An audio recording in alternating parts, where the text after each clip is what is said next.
Tragic building collapse in the highbrow residential area of Ikoyi, Lagos, a blow to Nigeria's real estate industry. Real estate developers under the spotlight after the revelations following the building collapse in Lagos this week. Joining me now to discuss this further is Tobi Adama, CEO of AlphaCrux, a real estate firm. So, does the real estate market in one of Africa's most expensive property sector, would he be able to shrug off this as a one-off incident and just move on? Or is this going to be a lasting impact? Is this a turning point in the manner of speaking? Good morning, Boason. Thank you for having me. Indeed, this is a very sad time, and I'd like to join the millions of Nigerians and commiserate with the families of the victims of the Ikoyi collapse building.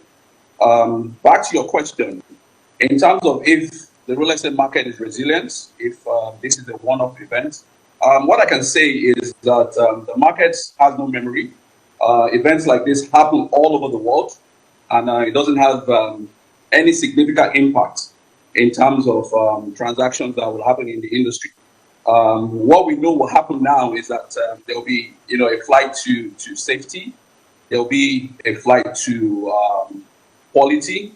There will be a flight to professionals and people doing proper due diligence before they invest in real estate asset class. Is there shared responsibility between the developers and regulators when it comes to required approvals and adhering to safety codes, quality, and standards? If an empty building collapses, well, that's bad business. But again, when you have humans, individuals in it who loses their life, in particular when the building is still under construction, and that says a whole lot. So what does that say about the quality of standards, regulation, and sanctions within your industry in real estate? Thank you, Boason. Again, I don't think this is the best time to be apportioning blames. We have an existing system where the government acts as regulator.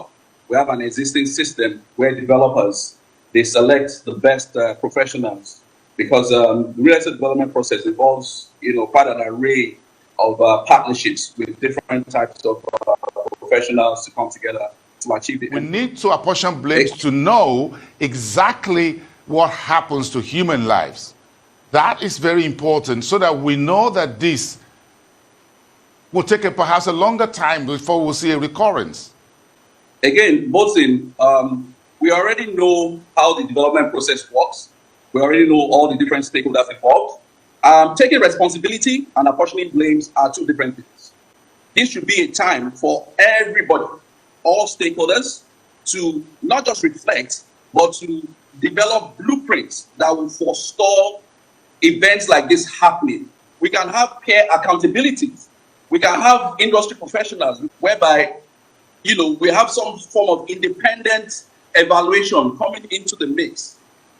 My opinion is, instead of looking at blaming and how do we prevent this from happening in the future, that is what I'm most concerned about. I love what you just said. Too many buildings, new structures are coming up in Ikoyi. Is there still a room for more, considering the topography of Ikoyi, for example, just by the sea and the lagoon? Do you think the structure, the earth structure of Ikoyi can still take a whole lot more of these very heavy, high-rise buildings? I believe there's room for more developments in Ikoyi. If you look at the demography, if you look at our population, if you look at urbanization, the tallest building in Lagos right now is about 32 floors. Okay, so in terms of tragedies of this nature, in terms of fake substandard raw materials, safety issues, when you go all the way, not just in construction, but even when it comes to electronic fittings, such as cabling and other things like that, and other appurtenances that you need for a building, does this raise the game as well with the Standard Organization of Nigeria and maybe other agencies? Again, I'll take you back to my initial point, whereby I say all stakeholders, all hands must be on deck.